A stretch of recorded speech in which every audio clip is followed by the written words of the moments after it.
I'm Chuck Chvala, former Senate Majority Leader. And I'm Scott Jensen, former Assembly Speaker.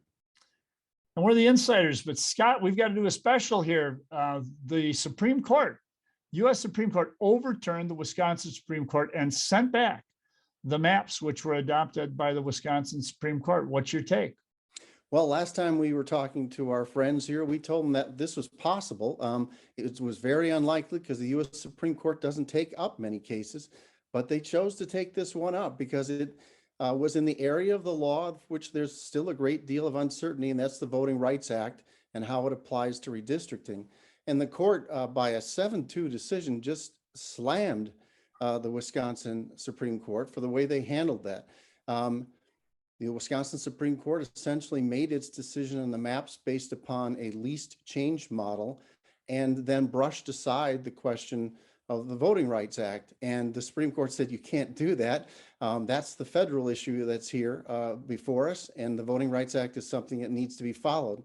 And so essentially what happened was when Governor Evers and his team drew these maps, they chose to spread out some of the minority vote, particularly in the Milwaukee area, in the hopes of creating an additional assembly seat that Democrats could win. And I say Democrats could win because the numbers, they diluted the minority population in those districts to just very close to 50%. They were from 50.1 to 51.2%. And historically, people know that minorities vote at a lower rate than the white community. And therefore, in these court cases in the past, they've wanted to see those numbers at 55 or 60% to make it likely that the minority community, if it could agree on a candidate, would be able to elect them and thereby maximize the number of minorities who participate in government through elective office. The governor did the opposite. He essentially tried to maximize the number of Democrats who would get elected, understandably, by spreading out the minority vote. That's actually a problem with the Voting Rights Act. So the Supreme Court of the United States sent it back and said, it's fine that you cared about this least change model. We don't have any problems with that. That's a state issue. But this voting rights question is something that the court has to address, and you didn't do that and in fact violated it in the map that you chose. There are so many hypocrisies in the Republican position on this issue. Let me count the ways. Number one, the Republicans claimed that they wanted a least change map coming out of Wisconsin and then got their minions over at the Wisconsin Supreme Court to say, yeah, we'll go along with that. But then when it came right down to it, Hagedorn decided, hey, the standard that's been set, Tony Evers' map makes that standard best, so we're going to approve it. Then we go to the U.S. Supreme Court and they say, hey, you failed to address the voting rights issue. Unlike, contrary to what Scott is saying, I would say that an analysis in Wisconsin will find that this does create a greater opportunity for African-American or Black representation. For example, no longer does it take a 60 or 70% Black district in order for an African-American or a Black person to win. My state representative in a heavily white district, Samba Balda, Black American, okay? Sheila Stubbs, Dane County, African-American. My goodness, guys. People are getting elected. So if you go to the evidence, and the U.S. Supreme Court said you go to the evidence will establish that this creates districts where they can win. It isn't about a partisan advantage. It's about a Black-white advantage. And by the way, notice how it's now the Republicans, and this is what is happening. They want to pack more African-American votes, more Black votes into a district so that there will be less Democratic votes out there. Okay, let's put all of that aside. What's going to happen? That's the big question. Here's what's going to happen. The most likely result will be that they will come back to Wisconsin, and with some slightly different drawing, they will adopt the Evers map, but with different numbers in the African-American districts, or even just provide additional information and say, oh yes, this map does meet the voting rights requirements. But I think the most likely result, if I had to predict, would be that they will redraw the maps with 6 Black districts, and they will make that the new version. That will mean there will be some changes in Waukesha and some changes in Milwaukee County, and that will be it. However, that is not the only option. They could take the Evers map and put in some additional information. Evers will provide additional information to the court and adopt that. They could adopt the Republican map. But I think of all of the options that are out there, adopting the Republican map after Hagedorn has set down the principle that the Evers map did the best job of keeping the least changes in place. I doubt that they will go that route. I think the most likely result is the result where they actually change the districts slightly to make there be 6 majority Black districts. But any of these possibilities are out there. But this is why you don't, this close to an election, send this back to the Wisconsin Supreme Court to do it when people are supposed to be circulating nomination papers on April 15th. Well, we've got plenty of time here. The election isn't until August 9th. So there's plenty of time for people to get their nomination papers out and get on the ballot.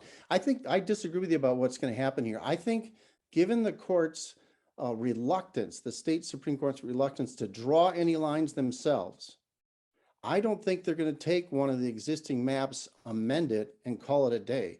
I think they're going to ask the two parties to come back and say, okay, we looked at the least change thing, core retention, but the U.S. Supreme Court has asked us to put greater focus on voting rights. Send us back revised maps that meet both of those standards, and we'll pick the one that best meets those two standards.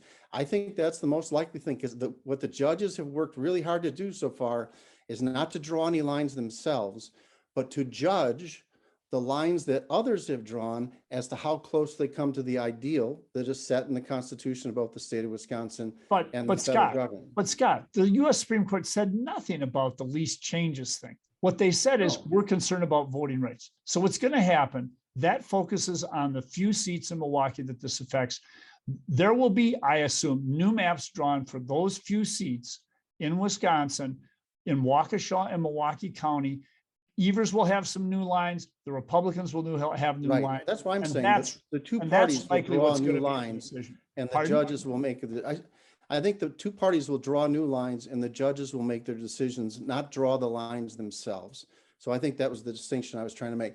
By the way, this is not just something that will affect Wisconsin politics for the next decade at the legislative level. This is something that clearly is going to have an impact on the Supreme Court in the state of Wisconsin going forward.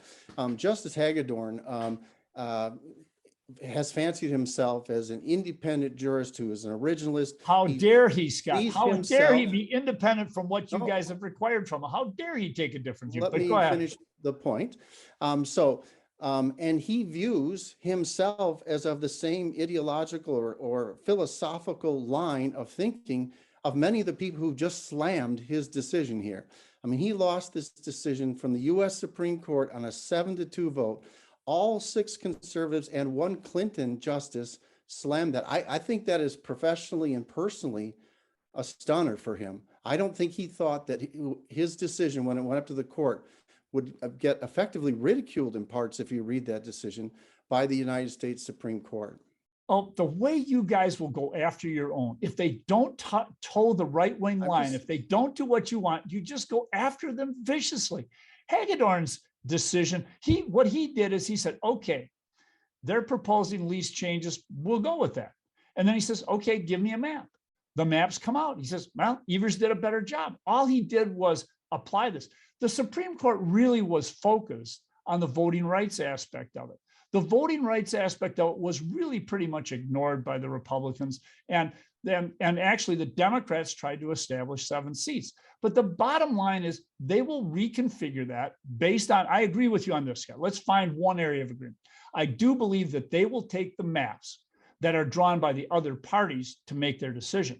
But the map that they're going to take is basically saying everything else in the state is the same so that people aren't thrown out of districts. People then have to reconsider their decisions, except for they will redraw some lines in Milwaukee. They will take those redraws from Evers, probably Evers, but maybe from the Republicans. Now that will impact Cayuga. There's a good chance that that district will become more Republican. But that's likely what's going to happen. The idea that this is Hagedorn being rejected and that you guys, now your guy who is kind of strayed from the fold is being vilified at the national level. That's not true. I don't know. Professionally, when I've had things go up to my board and my board has come back and said unanimously no, that was among the lower days of my career when things like that have happened.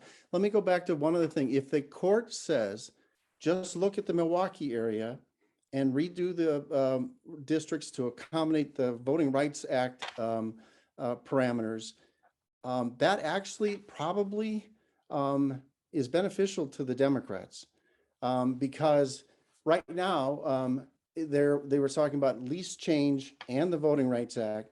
If most of the changes that departed from the least change methodology in the governor's map occur in the Milwaukee area. So if they just change those, they will actually win on both counts, both the least change question and on the voting rights question. So I would think they're going to let them draw the whole statewide map and say, here's the two goals. Do your best to accommodate both of them. We'll see. And I would say this, this is a partisan court. And Hagedorn has departed from the party line for some of his people. Let's see whether he continues to be at least a small profile and courage, or whether he decides to go back and be part of the Republican partisan thing. The idea that the US Supreme Court would deal with this, I understand. It's a voting rights act. But the idea that the Wisconsin Supreme Court would say, hey, what can we do to adopt a provision that will most benefit Republicans? Let's take the proposal that they've brought in front of us to say, least change, that will lock in place the gerrymander across the state. I don't think Hagedorn's going to retreat from saying that, okay, if we're going to do that, we at least have to be fair when we judge who did actually achieve the least change result. I think you're going to see this continue. I think you're going to see it continue with maybe some modest changes in Milwaukee. The rest of it's going to be the same. And if it doesn't, watch out, Scott. Your people might find that the new maps that get adopted would be totally different and would not maintain the Republican gerrymander. And that's really where we should end up. Well, Let's last see time you we next told time, people guys. there might be another chapter or two left in this story. It looks like we're right. There might be several chapters left in this All right. story. See you next time.